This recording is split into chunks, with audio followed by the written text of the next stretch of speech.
Hi, everybody. Happy Friday. Susan Odell here, Friday Thoughts. The month of August is a pretty big month for me. September 1st is the current target date for my first book, Successful Change, to be available on Amazon.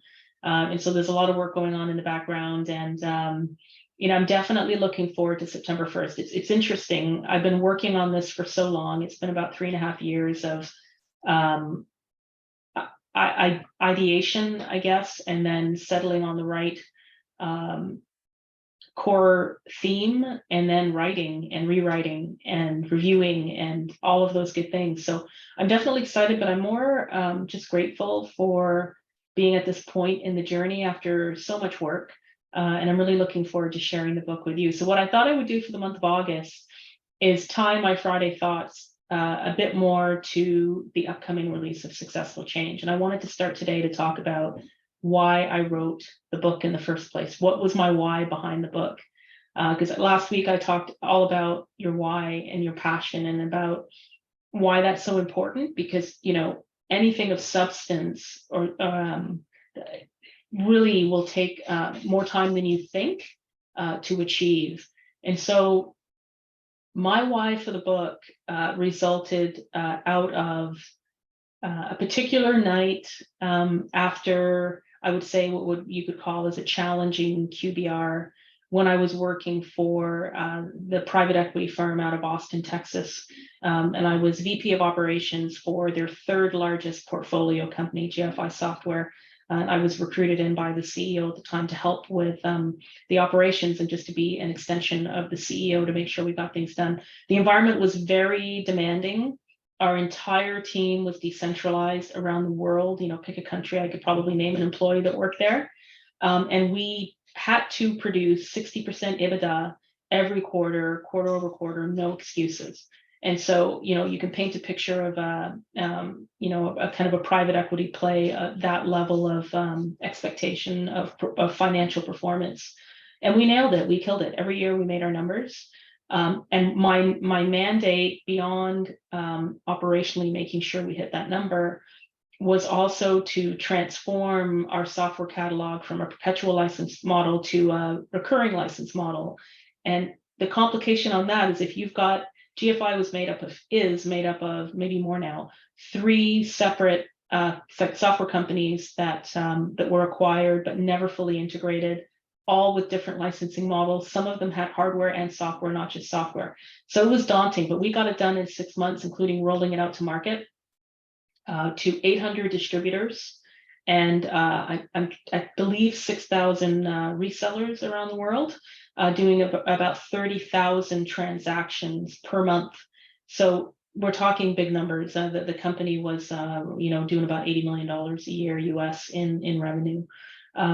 So incredible learning experience. I've worked for Canadian corporations. I've sold internationally my entire career, more international than Canadian. And working for, I worked for American software companies, working for an American PE firm. It's just invaluable experience, and I'm grateful to have had that opportunity. But there was one particular QBR that we had, and I remember after the meeting thinking, a little bit of frustration that I can't help this organization the way that I would like to, because of the constraints of the model. And that's fine. I accepted that. And we made the decisions that we needed to make for the business.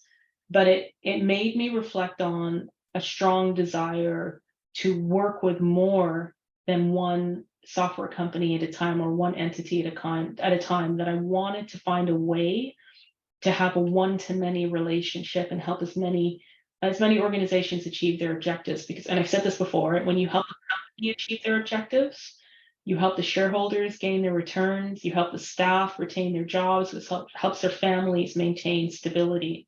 And so that trickle down effect, the macro positive effect I can have because of my experience and my passion for solving really complex change problems, I wanted to find a way to amplify my ability to help. So that's my why behind Successful Change. There was like an event in a full-time capacity that just made me think there has to be a better way for me to be able to do what I love to do. And that is just be trusted by leadership, be trusted by the board to go in and do things that are hard, have hard conversations, poke at hard stuff, but do it in a way that brings people together. You know, I love people. I love to bring them to a place of actually believing in the possibilities and not having as much fear and doubt, and then just focusing and getting things done. So over the course of the next 5 weeks, I'm going to share little bits of stories from the book. So Successful Change is a method. It's a business book that has a 5-gate method embedded in it. And it is supported, anchored by 2 primary case studies, and all of the case studies in the book I have lived and led or been a part of. And then there are multiple other case studies that anchor certain aspects of the book. So I will spend the next 5 weeks highlighting 4 of those situations to just give you a sense of what you can learn experientially. I've said that right. I don't know if I'm not going to repeat it. And then some tools that you can use and apply moving forward. And of course, that this is all attached to the business that I launched in May, which is 80/20 CS, which is all about mentorship, right? Like I would love to be able to just be supportive to other executives, other leaders, whether it's directors, VPs, whatever it might be, to help boards, help their investments get better, because it is possible. Definitely experience helps, but I think dropping a consultant in full time for a period of time isn't the answer. You want to transfer skills and knowledge and experience into the team that's going to be there for years, and have that then perpetuate throughout the organization. So yeah, 3.5 years, and September 1st, you'll be able to buy the book on Amazon. And yeah, thank you for being a part of this journey. I just want to say before I wrap up this Friday Thoughts, and I guess maybe my theme for today, the title of Friday Thoughts today will be like, why did I write Successful Change? But I'm going to end with just gratitude. I receive messages from people on the side, maybe we're talking about other things, and then they just let me know how these Friday Thoughts talks really are meaningful to them. And I know you don't interact with the posts, but I really appreciate the notes that I get, and that you're getting so much out of these, and they will not stop. It's I love sharing, and it's great to hear that the content is of value to you. So have a great weekend. It's a long weekend here in Canada, but we'll see you next week for part 2 of 5 of the Successful Change run up to launch. Okay, have a great weekend. Thanks, everyone. Bye.